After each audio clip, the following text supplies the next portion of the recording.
আমাকে রাখছে। আজকে শাহজালাল ইয়ামান রহমাতুল্লাহ আলাইহি তার ভাইকে ইয়ামানে আমাদের দেশে কেন আসছেন? এই তোমাদের রাজশাহীতে শাহ মাহমুদ রাদিয়াল্লাহু রহমাতুল্লাহ আলাইহি তিনি কেন আসছেন? শাহ ফরহাদ রহমাতুল্লাহ আলাইহি কেন আসছেন? ব্যবসার জন্য আসেন, এই কলেমার দাওয়াত নিয়ে আসছেন, দ্বীনের ব্যাখ্যা নিয়ে আসছেন। আজকে তোমার সামনে আমরা সবাই সেই দিন বিদায় হয়ে যায়, কিন্তু তোমার আমার টেনশন নাই। তোমার সে আমার সে বড় মুখ আমার কেউ হইতে পারে না। আল্লাহ আমার যুবক আবার আজকে দিয়ে নিয়াত করো, আমি কমপক্ষে 100 লোককে নামাজি বানাবো ইনশাআল্লাহ।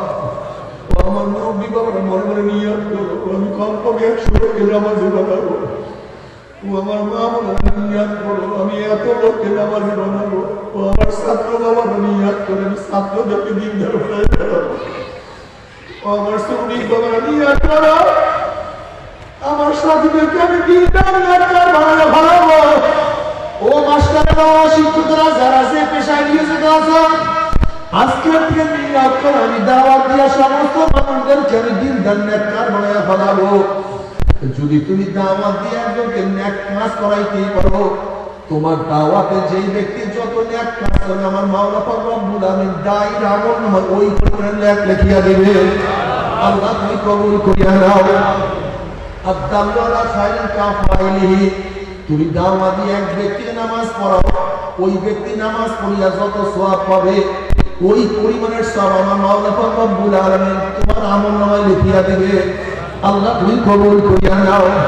তুমি দাওয়াত দিয়ে একজনকে জিকিরে নিয়ে আসো, ওই ব্যক্তি জিকির করিয়া যেই পরিমাণের সওয়াব পাবে মাওলা পাক রব্বুল আলামিন ওই পরিমাণের সওয়াব তোমার আমল নামায় লিখিয়া দিবে। আল্লাহ তুমি কবুল করিয়া নাও।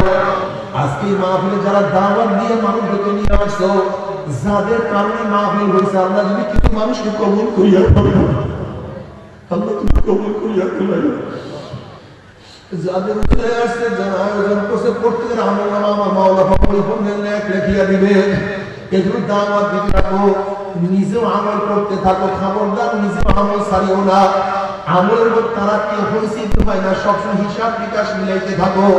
ওমর ইবনে খাত্তাব রাদিয়াল্লাহু আনহু হাসিনু ক্বাবলা আন তুহাসারু, তোমার কাছে হিসাব নেওয়ার আগে তুমি তোমার হিসাব নাও। তুমি প্রশ্ন করো চক্ষু, তুই কি নেকের কাজ বেশি করছো না গুনার কাজ বেশি করছো? ওরে কান থেকে গুনার আওয়াজ বেশি ঢুকাইছো না নেকের আওয়াজ বেশি ঢুকাইছো?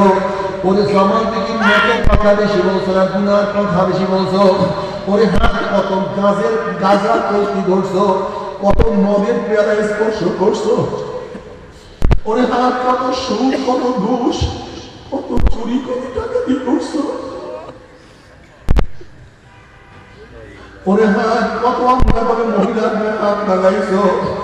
ওরে হাত কত কবিরা গুনাহ করছো? ওরে পা তুমি নেকের দিকে বেশি হাসছো না গুনার দিকে বেশি হাসছো? ওরে মান গুনাহ যা করছি তওবা করতে পারি নাই, আবার তওবা যা করছি আমার মাওলা না করছি করি নাই। খবরদার হিসাব নিকাশ না মিলাইয়া কেউ মাওলার কবরে যাইও না। হিসাব নিকাশ মিলে মাওলার কবরে যাইতেই পারো। আল্লাহ রাব্বুল আলামিন তোমার জন্য আমার জন্য কত সুন্দর মেহমানের ব্যবস্থা করিয়া রাখছে। আমার মাওলা ডাক দিলে হে ফেরেশতারা আমার বন্ধু আছে, আমার বন্ধু আছে, ওয়াফুশুল ফরাশাল জান্নাত ওয়াল মিসুলাল জান্নাত। আমার বন্ধু গান হলে জান্নাতের পোশাক লাগাইয়া দে, জান্নাতের বিছানার ব্যবস্থা করিয়া দে, জান্নাতের নাজ নিয়ামতের দ্বারা গোটা কবরটাকে ভরিয়া দে। জান্নাতের সাথে সুরাত করিয়া দে, রাস্তা করিয়া দে। আল্লাহ কবুল করিয়া নাও। আর যে মাওলাকে রাজি খুশি করিয়া কিয়ামতের ময়দানে উঠতেই পারো, আমার মাওলা ডাকিয়া ডাকিয়া আরো সে জায়গা করিয়া দিবে। জনাব মুহাম্মদ রাসূলুল্লাহ সাল্লাল্লাহু আলাইহি ওয়াসাল্লাম নিজের হাতে হাউজে কাউসারের পানি পান করাইয়া দিবে। মান শারিবালাম নিয়াত মাওয়াদা, যেই ব্যক্তি এক পেয়ালা হাউজে কাউসারের পানি পান করবে 50,000 বছর যার কোনদিন পানি পাশার লাগবে না। আল্লাহ তুমি কবুল করিয়া নাও। وإن منكم إلا واردها كان على ربك حتما مقضيا ثم ننزل الذين اتقوا ونذر الظالمين فيها جثيا। তিনি 1000 বছরের পুরস্কার 1 সেকেন্ডের মধ্যে পার করে মাওলার জান্নাতে চলিয়া যাবা। আল্লাহ তুমি কবুল করিয়া নাও।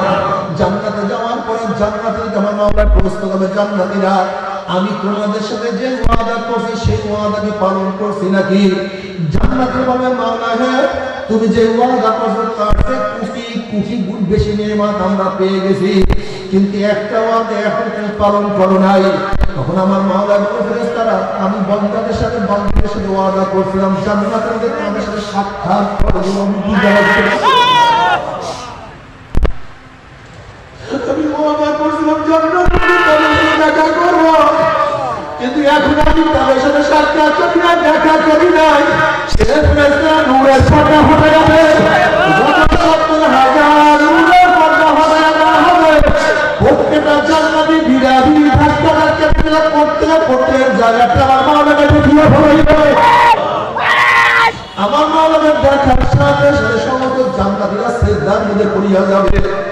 এক সিজদা কোন রওয়ায়াতের মধ্যে আছে 40,000, কোন রওয়ায়াতের মধ্যে আছে 70,000 বছর চলিয়া যাবে, শুধু দিদারের মধ্যে মত্তবে থাকবে।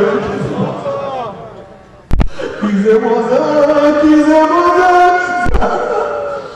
জান্নাত দো জাতিয়া তুঝে সাথ দেখা করো।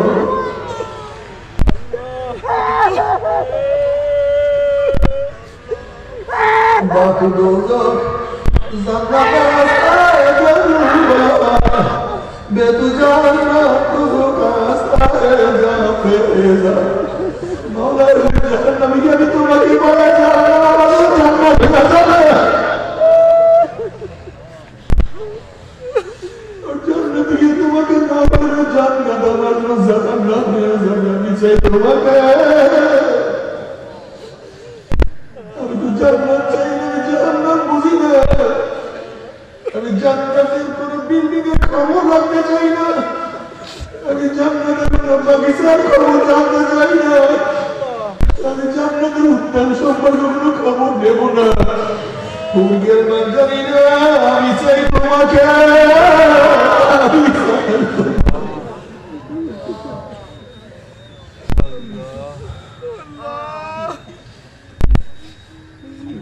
আল্লাহ তুমি আমাদের সবাইকে কবুল করিয়া নাও।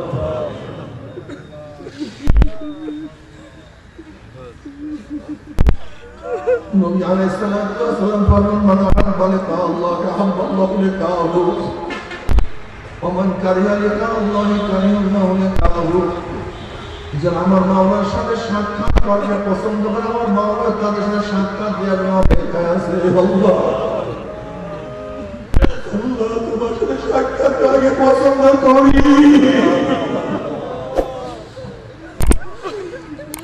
আমার যুবক বাবারা, আমার মুরব্বী বাবারা, মা বোনেরা, তুমি কি বুঝো না আমার মাওলার কথা শুনতে আমার মাওলার দিদার কত মজা। আমার মাওলাকে দেখার সাথে সাথে জান্নাতীরা জান্নাতের কথা ভুলিয়া যাবে, বিল্ডিং এর কথা ভুলিয়া যাবে, বাগানের কথা ভুলিয়া যাবে, উদ্যানের কথা ভুলিয়া যাবে, গ্রামের কথা ভুলিয়া যাবে, যে হুরগেল মানের কথা শুনছে সব ভুলিয়া যাবে। আমার মাওলা কি যে সুন্দর। যদি কিছু দেখতেই চাও আমার মাওলাকে দেখার অপেক্ষায় থাকো। আল্লাহ তোমার দিদার চাই আর কিছু।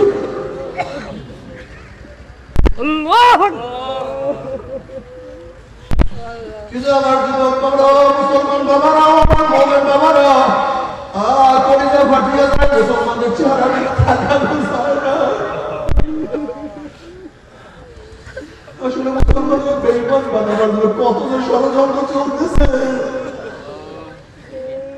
আজকে শিক্ষা ডিপার্টমেন্টের মধ্যে ষড়যন্ত্র,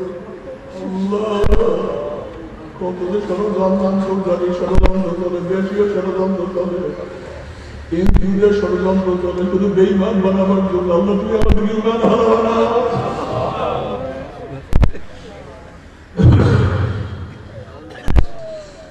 আমার মুরব্বী বাবারা, আমার যুবক বাবারা, আমার পর্দার মা বোনেরা, আল্লাহ না করুক, আল্লাহ না করুক, আল্লাহ না করুক, মাওলাকে রাজি খুশি না করলে মাওলা আমার মাওলা আমার দুশ্মন আছে, আমার দুশ্মন আছে, আমার শত্রু আছে, ওর সাথে আমার কোনো সম্পর্ক নাই, ওর সাথে আমার কোনো সম্পর্ক নাই। এ কবরের মাটি চাপবে, কবরের দুই পাশের মাটি এত চাপ মারবে, চাপের সুরে এক পাঁচের মাটি আর পাঁচে লাগাইয়া ফারবে, আমরা বার করিয়া দাও, এ সাপ জড়াইয়া দাও। অমনি নিরানব্বইটার সামনে মাটি এমন করে প্যাঁচ মারবে, প্যাঁচের সুরে নাফা মানে হাড্ডি গুলি কটমট করে ভাঙতে থাকবে। তবে সহ্য করতে পারবি, ওই আজাব তো কেউ সহ্য করতে পারবো না। ইমাম গাজ্জালী রাহমাতুল্লাহ বলেন, বড় লোকদের কবরের শাস্তি গরিবদের তুলনায় 70 গুণ বেশি অনুভব হবে। যখন বড় লোকদের শাস্তি শুরু হয়ে যাবে, আর বড় লোকদের মনে পড়বে আমার বিল্ডিং এত সুন্দর ছিল, আমার খাট এত দামি ছিল, আমার গাড়ি এত দামি ছিল, আমার এত টাকা, এত পয়সা, এত জায়গা, এত জমি, এত সম্মান, এত ইজ্জত। যখন বড় লোকদের দুনিয়ার সমস্ত সম্মান ইজ্জতের কথা মনে পড়বে, আর ওই দিনে শাস্তিও শুরু হয়ে যাবে, এমন ব্যথা লাগবে, এই ব্যথা সহ্য করতে পারবে না। আল্লাহ, আমার গরিব বাবারা দুনিয়াতে কষ্ট করতে করতে জীবনটাকে শেষ করিয়া ফেলাইছো। রিক্সা চালাইয়া, ঠেলা গাড়ি ঠেলিয়া, পরে কাজ করিয়া, রোদ্রে মধ্যে কাজ করিয়া পিঠ থেকে কালো বানাইয়া ফেলাইছো। দুনিয়াতে কষ্ট করছে, আবার কবরে গিয়ে অনেক কষ্ট শুরু হইয়া যায়, কবরে গিয়ে অনেক কষ্টের বাড়ি শুরু হইয়া যায়। তোর সে বড় কেউ হইতে পারে না। তুমি কি করি গোটা বাংলাদেশের মধ্যে আমার মনে হয় বেলালে হাফসি রাদিয়াল্লাহু তাআলা একজন গরিব পাওয়া যাবে না। সুহাইব সাহাবের মধ্যে একজন গরিব গোটা বাংলাদেশে পাওয়া যাবে না। আমার রাদিয়াল্লাহু তাআলা